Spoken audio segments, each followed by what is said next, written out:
Okay, and now for our program. Jim has agreed to do today our resident history buff, talking about Ovid's Metamorphoses.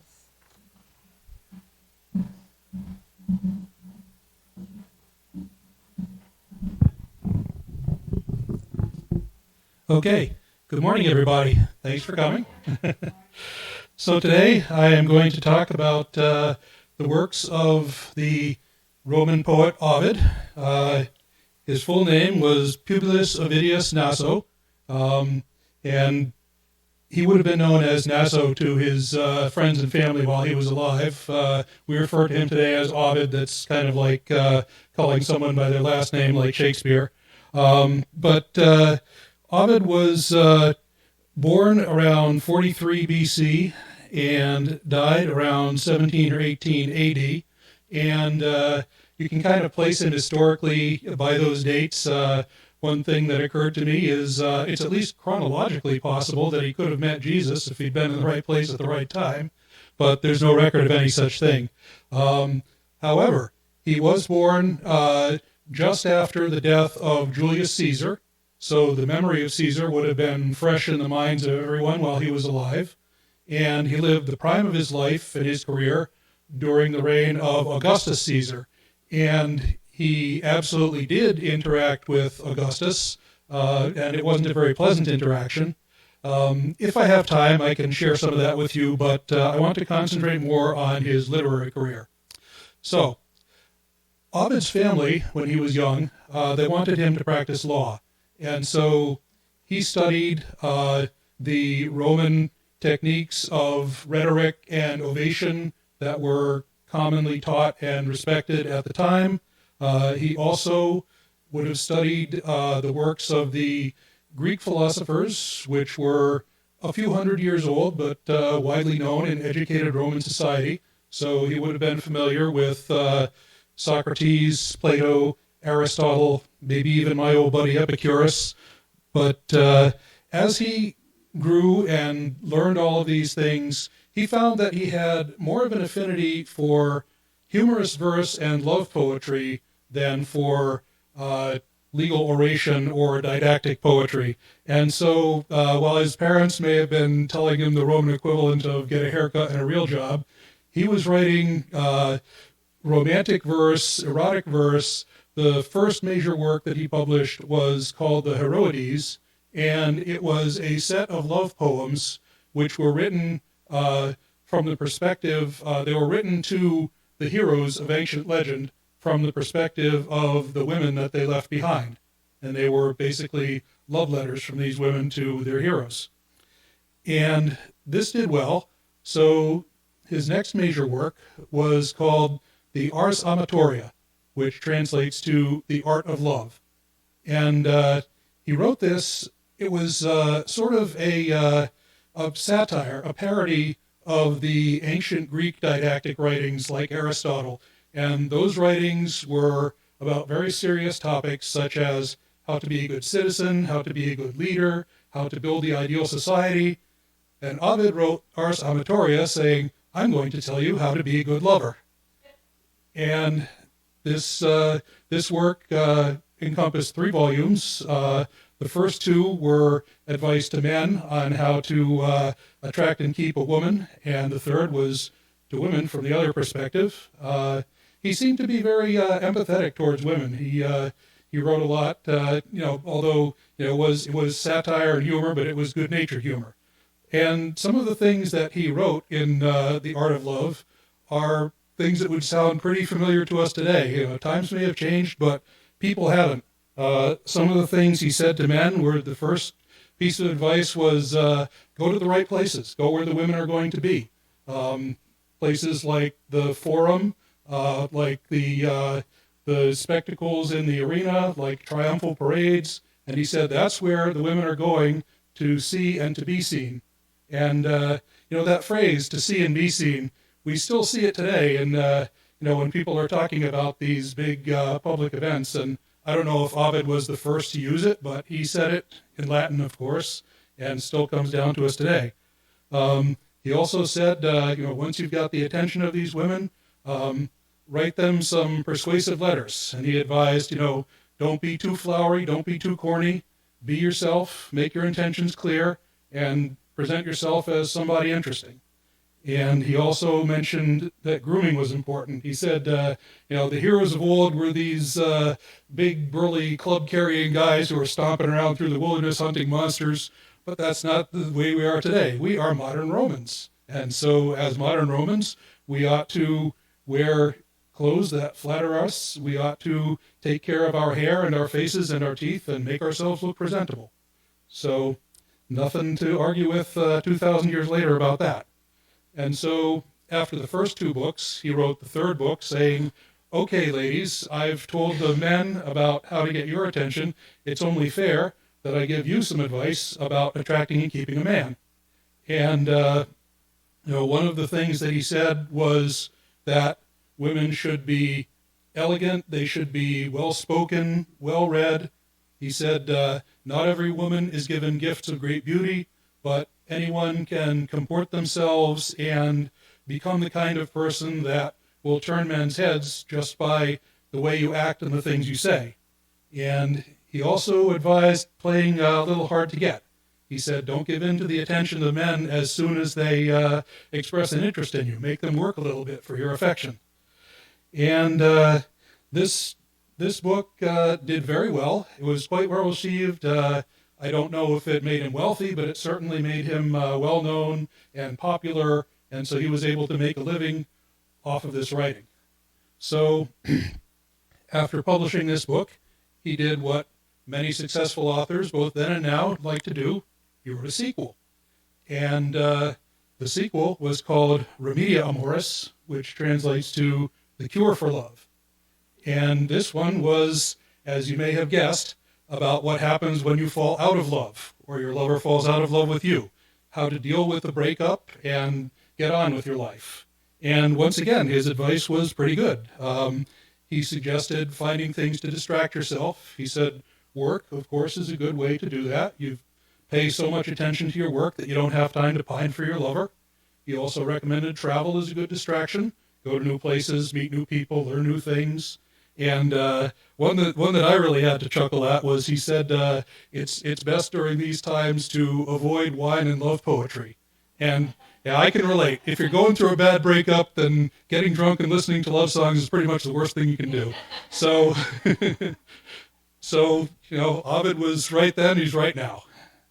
So those were the works that got Ovid into the popular attention in Rome. And after that, he started on his magnum opus, the Metamorphoses. Now, I'm going to take a page from the book of our minister, Mary, and break down that word.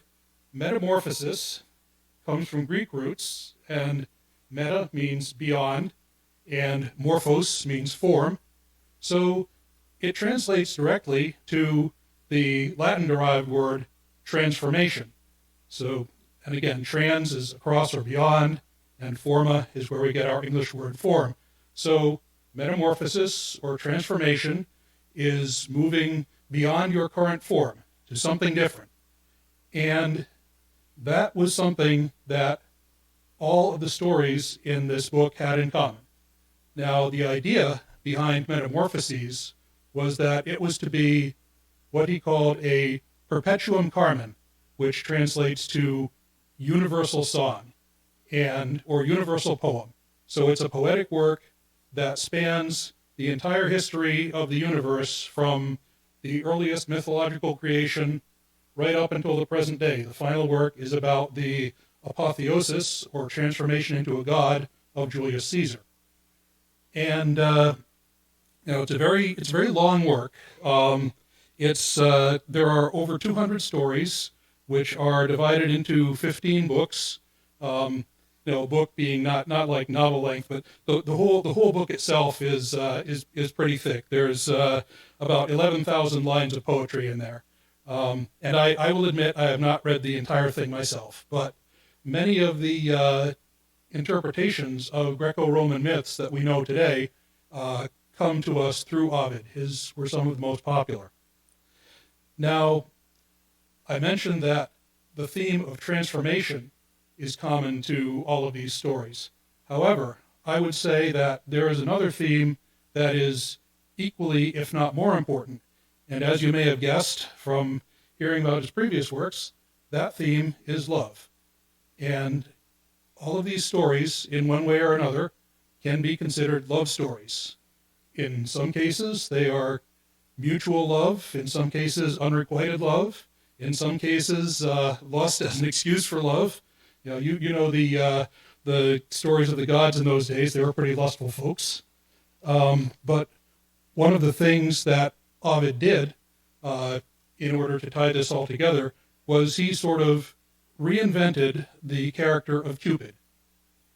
Cupid is known to us mostly, and was known to the Romans of Ovid's day mostly, as this sort of comic relief character, this little cherub with a bow, and he shot the bow at somebody and they fell in love. That was how the Romans saw him as well. But before Ovid, Cupid was that was all he was. He was just sort of a tool or a servant of some of the more powerful deities of love, such as Aphrodite. But Ovid gave him a little more power, a little more agency, and even if he's not directly mentioned in all of these stories, he is driving the love that is shown from these characters. And it starts off right at the very beginning. One of the things that Ovid did was he upped the power of his armory. He gave Cupid 2 arrows. There's the golden arrow, which, if it hits you, causes affection and love and attraction. And there's also an arrow of lead, which has the opposite effect. That causes disgust and antipathy and avoidance. And so you can see, this is a pretty powerful weapon in the hands of Cupid. And at the very beginning, there's this argument between Cupid and Apollo. In one of his aspects as a god of the hunt, Apollo is bragging about his arrows and how they are so powerful. He's just killed a fearsome monster named Python, and he's talking about how my arrows can kill anything, and yours are just little toys. What's your arrow compared to mine? You can read any symbolism you like into that, but Cupid says, your arrows may strike everywhere, but my arrows will strike you. And so he goes off and he shoots the golden arrow at Apollo, and then he shoots the leaden arrow at a nymph named Daphne. And there follows Apollo's pursuit of Daphne. And when I first read this story, I read it in Edith Hamilton's Book of Mythology, which I'm sure many of you have read back in 8th or 9th grade. And that story, some of the stories were kind of sanitized. And I remember reading in that version, it said, Apollo pursued Daphne and demanded that she love him. Well, you know how lustful the Greek and Roman gods were, and quite frankly, he was looking to possess her for his own sexual pleasure. And you may not approve of this. Ovid seems not to have approved of this, and certainly the character of Daphne in the story didn't approve of it. So she fled from Apollo, and when she got to the point where there was no escape, she did the only thing that she still could, which was to call upon her father, who was a river god named Peneus, and she prayed to him to save her in any way that he could. And what Peneus did was he transformed Daphne into a laurel tree. And Apollo, now being faced with not a woman but a tree, took the branches of the laurel and used them as one of his own symbols. And so you see Apollo crowned with laurel leaves. So in a way, he got what he was after, but in another way, Daphne never lost her freedom or her virginity. So that is one of the first of the stories in the Metamorphoses, and from there, we're off. 11,000 more verses of love stories. And some of them have quite a different character. I picked out a few. Naturally, I don't have time to recite the entire poem, but one of the most touching and successful of these love stories was the story of Baucis and Philemon. And this begins as one of those stories which is, again, well known throughout the centuries and millennia, in which gods or kings disguise themselves as normal people and go among the common folk to see what kind of reactions they get. And so Jupiter and Mercury went in disguise looking for hospitality among the people of the Mediterranean society. And they approached some of the wealthiest individuals, and these people who had great material wealth, more possessions than they could possibly do with, these people rejected them. They said, go away, we have no time for beggars, we have nothing to share with you. And so eventually they came to the house of Baucis and Philemon. They were a very poor couple, and they didn't have much except for each other. And they loved each other very much, and they were content to be together even under these humble circumstances. And when Jupiter and Mercury came to them and asked for shelter and hospitality, they gave everything they had. It wasn't much, but to them, it was everything. And the gods saw this, and they were quite happy to see this, and afterwards they revealed themselves, and they said, in thanks for your hospitality, we will grant you anything you wish. And even in that situation, their wishes were very modest. They wanted to be able to work in the temples, to continue to serve the gods as, reciprocal honor to them.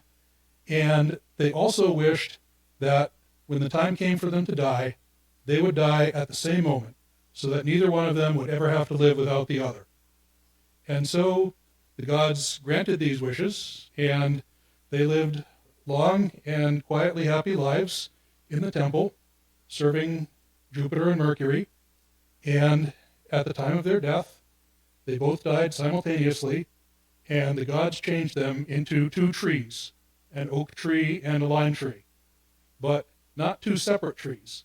The trunks of the trees were wound together, and so as they grew, these trees embraced each other and supported each other, and so their love, their devotion to each other, survived even beyond their lives. Now, another love story, which again will seem quite familiar, is the story of Paramus and Thisbe. And this was a story of forbidden love. Paramus and Thisbe were two young people who loved each other. They wanted to be with each other, but their families didn't want to allow it. Both sets of parents said, this person is not right for you. We forbid this union. And of course, you probably won't be surprised to hear that 14, 15 centuries later, Shakespeare took this story as one of the main inspirations for Romeo and Juliet. And it has an ending similar to Romeo and Juliet. The two lovers would speak to each other in whispers through cracks in the walls, and they planned an elopement. They were going to meet one night under a mulberry tree, and they were going to run away to be together. And Thisbe went out first, but on the way to the rendezvous, she was attacked by a lion. The lion ripped off her cloak. She survived, but the cloak was left there on the ground by the tree and probably all ripped and mangled up. And she fled into the woods for her own safety. And while she was gone, Pyramus came to the tree, and he found not his lover, but her destroyed cloak. And he reached the conclusion that seemed logical to him, which was that she'd been attacked and killed. And in his grief, he decided that he didn't want to live without her, and he took his own life. And then, when Thisbe came back to the tree, she found Paramus's body, and once again, in her own grief, she killed herself as well. And so, as the blood ran from both their bodies and pooled around the trees, the gods took the red from the blood and used it to color the berries of the mulberry tree. I guess maybe they were white or something before that. But the red mulberries were ever afterwards a memorial, once again, to their love and their devotion to each other. And the last story that I want to share is a story of Ceyx and Alcyone. Now, Ceyx was a king.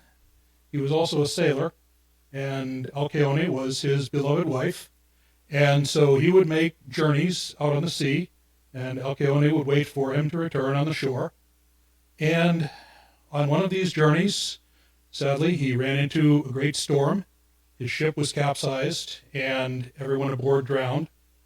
And so Alcyone found Ceyx's body washed up on the shore.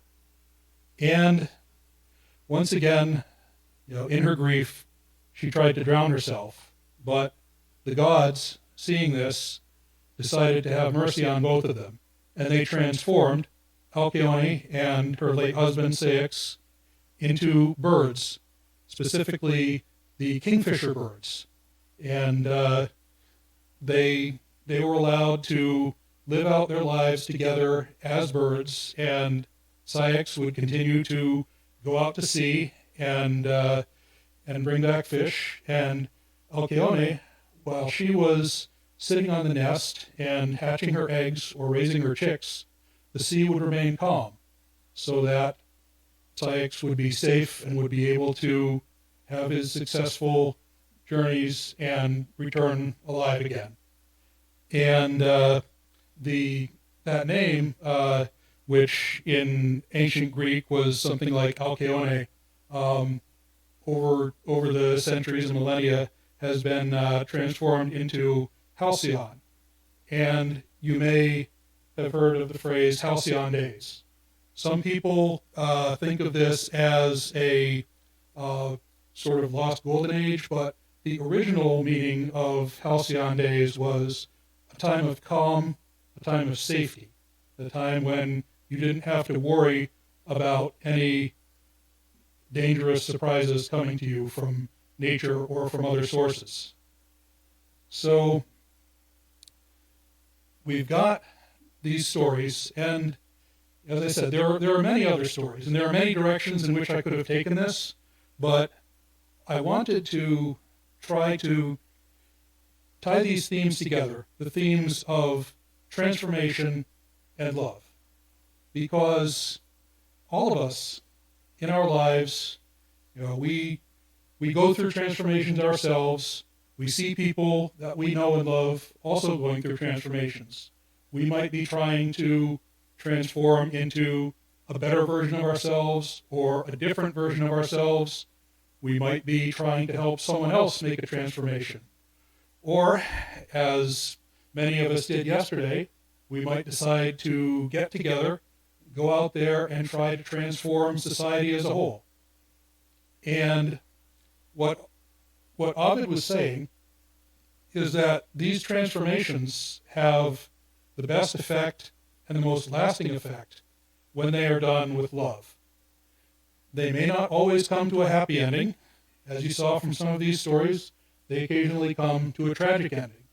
But no matter how it ends up, if you use love to power these transformations, people will remember it, people will be inspired by it, and it will stand as a memorial to the people you know, and in some cases, perhaps the whole world. And that, I'm going to quote both of the closing words here. That is something that Dr. Martin Luther King Jr. Certainly related to. He said that only light can drive out darkness, only love can drive out hate. He was dedicated to a love-powered transformation, both of individuals and of society. And so those echoes of Ovid and his tales of transformation and love have come down to us 2,000 years later. We're still remembering them. We're still retelling them. And that leads into that epigraph, which I read more than 40 years ago now myself at the very end. And he said, I have created a work that nothing can erase, not the ire of Jove, not the sword, not fire, not water, and nothing can bring it to an end. And we certainly can still see that and relate to that even today.